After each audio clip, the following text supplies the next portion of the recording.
The most dangerous thing you can do to a system designed to exploit you is become boring. Not defeated, not broken, not checked out. Boring. And I don't mean boring as in lifeless. I mean boring as in ungovernable, unpredictable by their metrics, invisible to their algorithms, useless to their extraction machines. They cannot sell to someone who doesn't want. They cannot control someone who doesn't react. They cannot manipulate someone whose nervous system isn't perpetually on fire.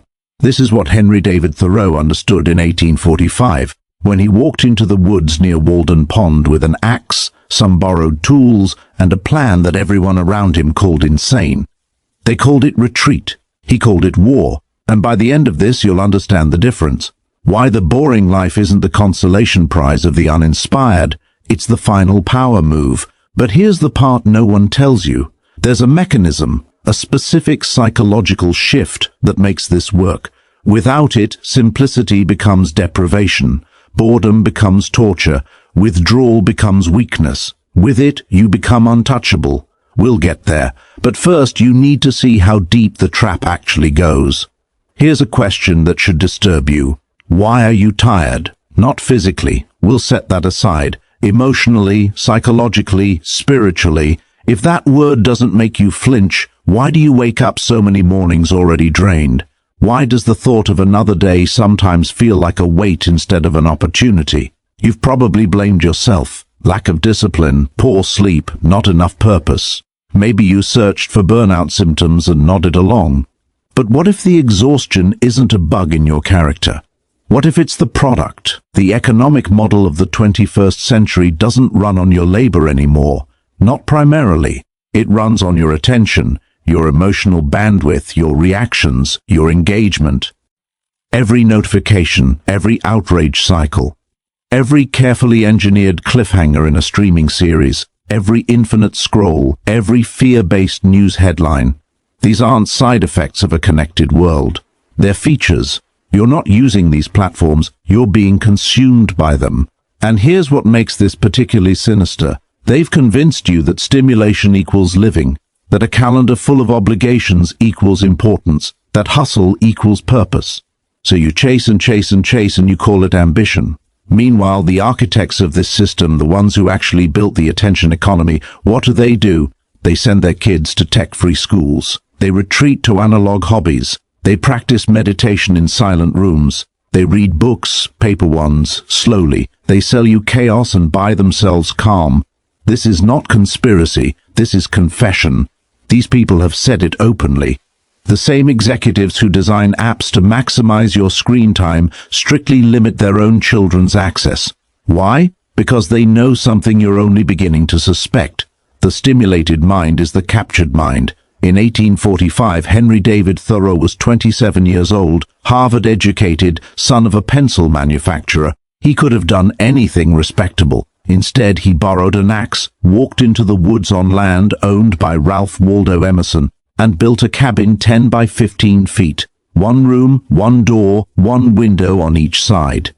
He planted beans, read Homer, watched ants fight on a tree stump with the intensity of an observer at war. He spent hours just sitting. To his neighbors in Concord, Massachusetts, this was failure made visible. A young man with potential, wasting his life, refusing to marry, refusing to build wealth, refusing to participate. But Thoreau wasn't running away from society. He was conducting an experiment on it. I went to the woods because I wished to live deliberately, he wrote, to front only the essential facts of life and see if I could not learn what it had to teach, and not, when I came to die, discover that I had not lived. Read that again. Not when I came to die, discover that I had not lived. This isn't about nature worship. This isn't about escaping responsibility. This is about a man who looked at the trajectory everyone expected him to follow and asked a question that still burns. What if most of what we call living is actually a sophisticated form of dying slowly? What if busyness is just a socially acceptable way to avoid the terror of actually being? Thoreau wasn't hiding at Walden. He was hunting for the signal underneath all the noise. And to find it, he had to subtract ruthlessly. He spent 2 years, 2 months and 2 days in that cabin, and when he emerged, he didn't come back with peace and tranquility. He came back with a weapon, a book so quietly savage that it's been fueling revolutions ever since. Gandhi read it, Martin Luther King Jr. studied it, it influenced movements across continents and centuries, all from a man who planted beans and watched ants. Boring, unforgivably, powerfully boring. Let's talk about what's actually happening in your brain. When you receive a notification, doesn't matter what kind, your prefrontal cortex lights up, dopamine surges, the reward pathway activates. This is the same circuitry involved in gambling, in substance abuse, in any compulsive behavior. The engineers know this. They've testified about it. They've written books confessing it. But here's the twist no one discusses. It's not the pleasure that hooks you, it's the unpredictability. Slot machines don't addict people because they pay out. They addict people because sometimes they pay out. The intermittent reinforcement schedule is the most powerful behavioral conditioning tool known to psychology. Your phone is a slot machine you check 96 times a day. And every check, whether it delivers something or nothing, strengthens the loop. Now apply this to your entire life. Social media, intermittent validation, news cycles, intermittent fear and relief, relationships mediated through apps, intermittent connection, work emails arriving at all hours, intermittent urgency. Your nervous system is being played like an instrument, and the song it's learning is dependency. When everything is exciting, nothing is. When everything is urgent, nothing actually matters. When you're always stimulated, you lose the capacity to generate your own motivation. You become a reactor, not an actor. And reactors are easy to predict, easy to manipulate, easy to harvest. Here's a historical parallel that might reshape how you see this. In ancient China, there was a philosopher named Laozi, the founder of Taoism. He wrote a text called the Tao Te Ching. 81 short passages. You can read the whole thing in an hour. One passage describes the usefulness of a bowl. What makes a bowl useful? Laozi asks. Not the clay, the emptiness inside, the hollow space. That's where the function lives. He applies this to rooms, to wheels, to life itself.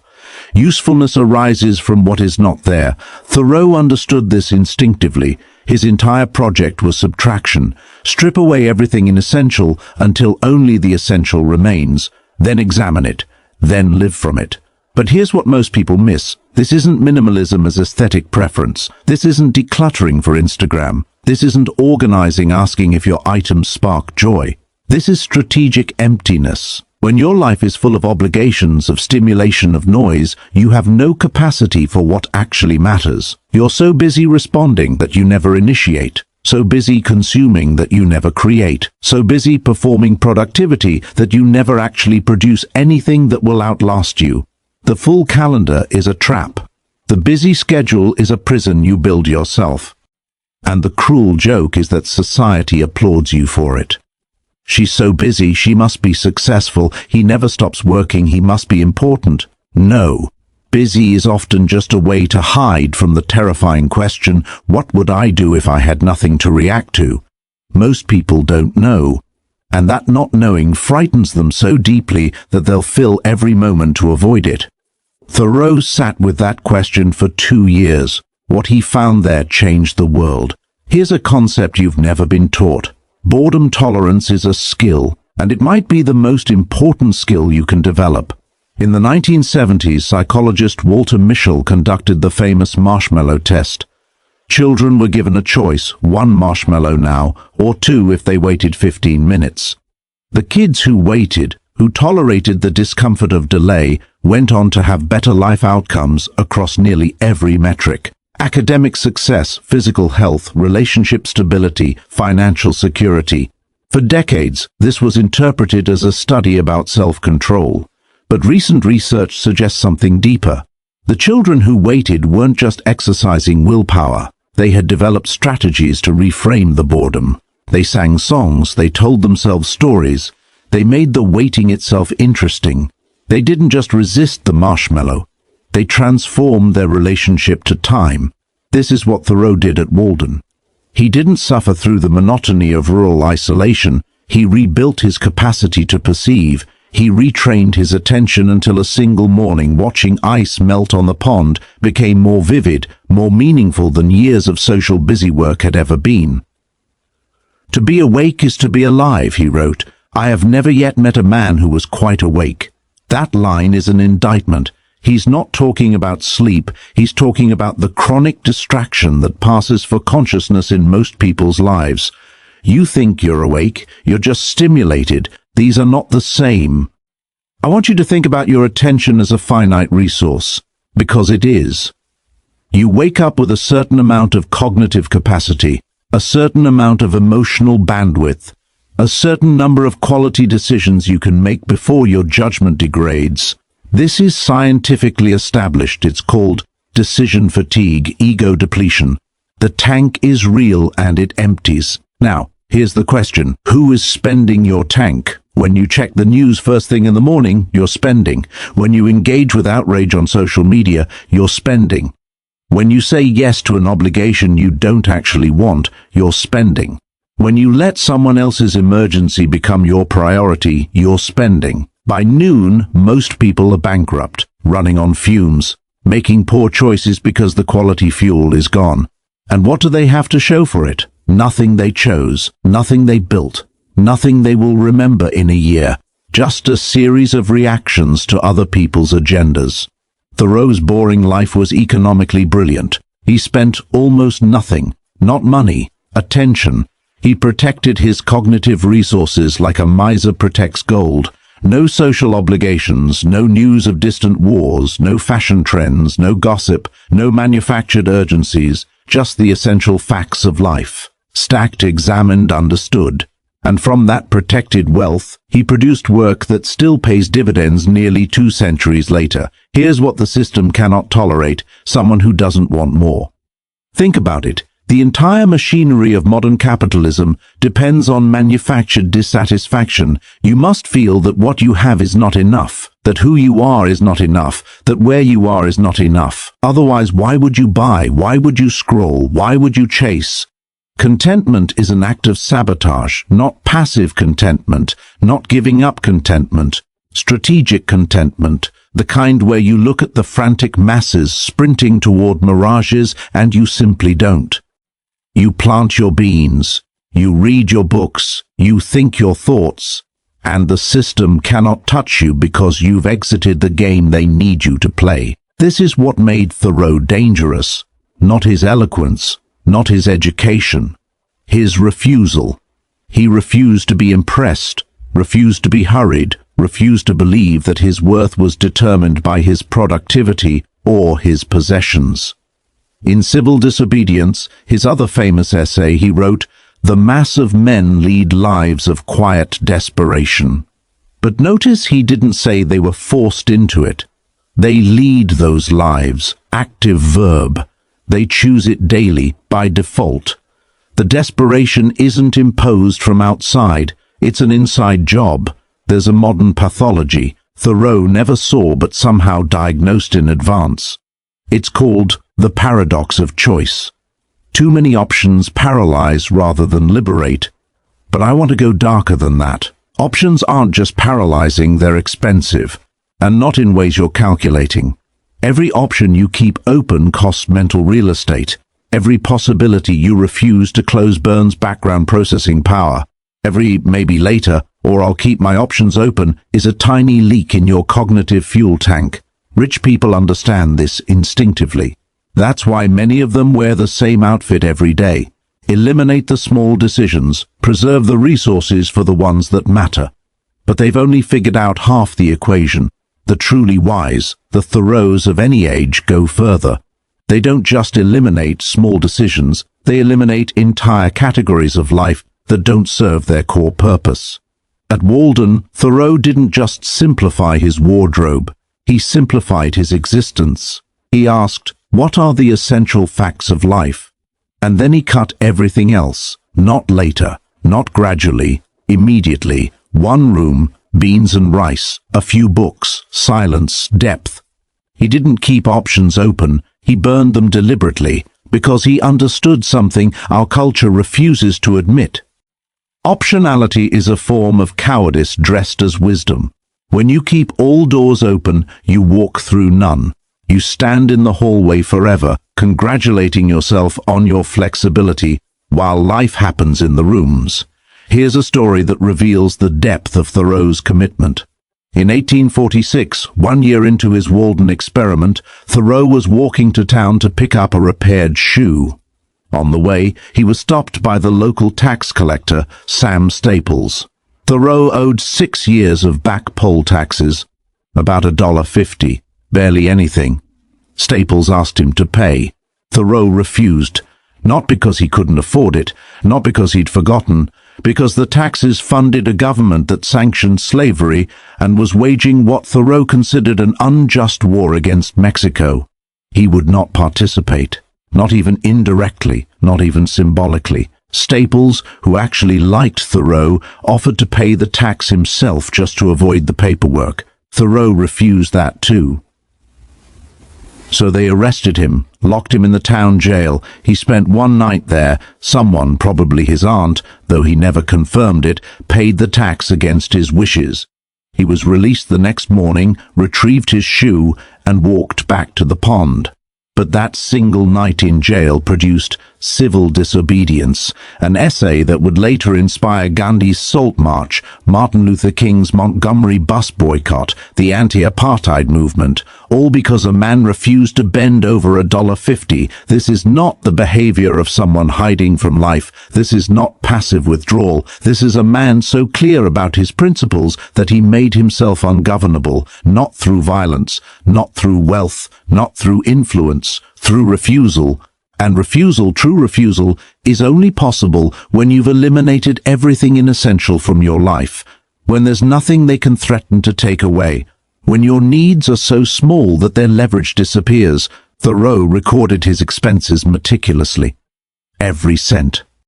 He knew exactly what his cabin cost, what his food cost, what his simple life required. And the number was almost comically low. He proved mathematically that a human being could meet all their actual needs with a tiny fraction of what most people spent. The rest was anxiety dressed as necessity, status dressed as requirement, fear dressed as ambition. The cost of a thing, he wrote, is the amount of what I will call life which is required to be exchanged for it, immediately or in the long run. Read that again, let it sink in. He's not measuring price in dollars, he's measuring it in life. That house you're working 60 hours a week to afford, what's the real cost? How many years of your one existence are you exchanging for those extra square feet? That promotion you're chasing, what's it actually buying you? More responsibility, less time, higher stakes, more stress. You're not getting ahead, you're getting more entangled. Thoreau's question cuts through every justification. Is what you're gaining worth the life you're spending? Most people never ask because they're afraid of the answer. Here's a neurological reality that has profound implications. Your brain has 2 primary modes, the focused mode and the default mode. Focused mode is what you think of as thinking, active attention, problem solving, learning. Default mode is what happens when you're not focused on anything specific, daydreaming, mind-wandering, staring out windows. Modern productivity culture worships focused mode. Every minute must be optimized, every gap must be filled. Podcast in the car, audiobook on the walk, social media while waiting in line. But here's what the research shows. Your most creative insights come from default mode. When your mind wanders, your brain starts connecting disparate ideas, synthesizing, making leaps that focused attention cannot. Every major creative breakthrough in history was preceded by periods of apparent doing nothing. Newton under the apple tree, Archimedes in the bath, Darwin on long walks, Einstein on his bicycle. Boredom isn't the absence of productivity, it's the precondition for deep productivity. When Thoreau sat for hours watching the pond, he wasn't wasting time. He was creating the mental space where Walden could emerge, where civil disobedience could crystallize. His boring life produced more lasting value than 1,000 busy executives who couldn't sit still for 10 minutes. There's a psychological phenomenon called hedonic adaptation. Whatever level of stimulation you become accustomed to becomes your new baseline. The exciting becomes normal. The extraordinary becomes ordinary. This is why lottery winners return to their baseline happiness within a year. Why the new car thrill fades. Why the dream house becomes just a house. But here's the dark side no one discusses. The treadmill goes both ways. If you continuously escalate stimulation, more drama, more intensity, more excitement, you require more stimulation to feel anything at all. You're not becoming more alive, you're becoming more numb, raising the threshold until only extreme experiences register. This is why thrill seekers need bigger thrills, why social media users need more outrageous content, why people in chaos become addicted to chaos, even when they say they want peace. They've conditioned themselves to require catastrophe to feel. Thoreau ran the experiment in reverse. By radically reducing stimulation, he lowered his hedonic baseline. He resensitized himself until a sunrise became miraculous, until the sound of ice cracking on the pond became symphonic, until ordinary existence became vivid. He didn't escape life, he intensified it by subtracting the noise. Here's what bothers me about how Thoreau is usually presented. They make him a nature poet, a gentle eccentric, a man who liked trees. They domesticate him, neuter him, turn him into a greeting card. But Thoreau was a radical. Not in the political sense we use today, but in the original Latin sense, radix, root. He went to the root of things, and what he found there was uncomfortable. He found that most of what we call society is a conspiracy of distraction, that most of what we call success is a more sophisticated form of slavery, that most of what we call life is a rehearsal that never becomes a performance. If a man does not keep pace with his companions, he wrote, perhaps it is because he hears a different drummer. Let him step to the music which he hears, however measured or far away. This is not permission to be weird. This is a diagnosis. If you're out of step, maybe you're not broken. Maybe you're the only one hearing the actual music underneath the noise everyone else is marching to. So where does this leave you? I'm not going to insult you with a 3-step action plan. Thoreau's lesson can't be reduced to a bullet point list. But I will ask you to sit with a question. Actually sit with it, not for a moment, for days if necessary. What would remain if you subtracted everything from your life that was there out of habit, fear, or imitation? Not what you think should remain, not what would look good to others, not what your parents or culture or social circle expect. What would actually remain if you stripped away every single thing you do because you're supposed to? That core, whatever survives the subtraction, that's where your real life is hiding. Most people never find it because the noise is too comfortable, the distraction too convenient, the busyness too praised. They die in the hallway, never having entered a room. Thoreau entered. For 2 years, 2 months and 2 days, he lived in his chosen room, and what he found there is still sending ripples through time. There's a military concept called strategic retreat. It's when an army intentionally withdraws, not in defeat but in cunning. They pull back to stronger ground. They consolidate resources. They let the enemy overextend, exhaust themselves chasing phantoms. And then, from that protected position, they strike with concentrated force. Thoreau's boring life was a strategic retreat. He withdrew from the battlefield that society had chosen. He refused to fight on their terms for their prizes according to their rules. He consolidated, simplified, strengthened, and from that protected position, that cabin in the woods, he launched an assault on the entire machinery of unconscious living. We're still feeling the impact. A boring life isn't a failure of ambition.